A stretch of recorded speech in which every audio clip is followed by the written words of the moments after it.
នុសាកន្លងមកហើយនឹងអង្គការនៅវិទ្យាល័យពេលវេលាដែលមាននំឡៃដល់ឥឡូវក៏នៅស្រមៃពីសយាដែលមិនប្រាថ្នាអ្នកថ្មីចង់ក្រោយអ្នកទៅក៏ទៅអ្នកនៅក៏នៅតែរីងរៃអូនពេលពីសំដីថាវាគ្មានន័យសម្រាប់ស្រីឡើយធ្វើមិនដេចបើបងមិនតន់សម័យនៅយំក៏អន់មិនសមនឹងចរណៃ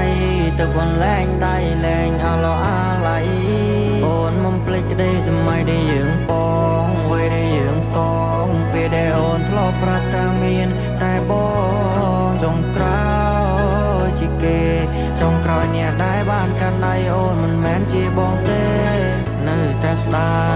យនៅតែនឹកនាទោះពេលនេះយើងនៅឆ្ងាយគ្នាធ្លាប់ជាគូគប់តែលើជាគូកម្មពៀតព្រោះរឿងរ៉ាវគ្រប់យ៉ាងមិនឲ្យតាមពេលវេលាបងសែនស្ដាយពុំងារការដែលយើងបានដាំជុំគ្នាប្រែក្រៀមស្រពោនដូចជាបងអូនទៅដែលគ្មានពេលលាកន្លងបងនឹងងំផ្ដាច់ទំនាក់ទំនងតែទង្វើល្អរបស់នៅជុំក្នុងចិត្តបងស្នាប់ស្នេហ៍ជុំក្នុងបេះដូងវ័យវាជាឡៃស្នេហ៍ដំបូងកតាពោបងជានិរន្តរ៍តែស្នេហ៍នេះប្រែបងអញ្ចឹង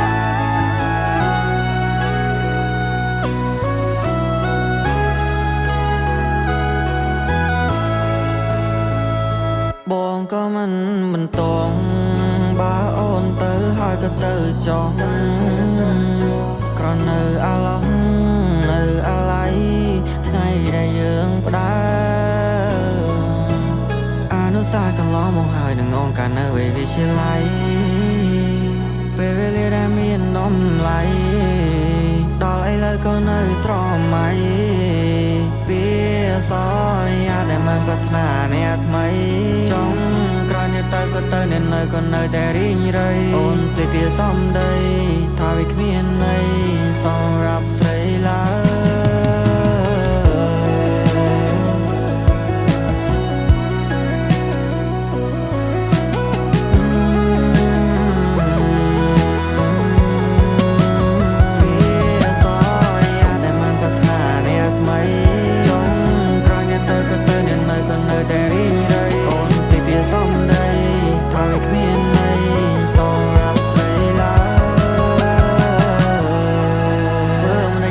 មិនតន់សម័យនៅយើងក៏អន់មិនសមនឹងចរណៃ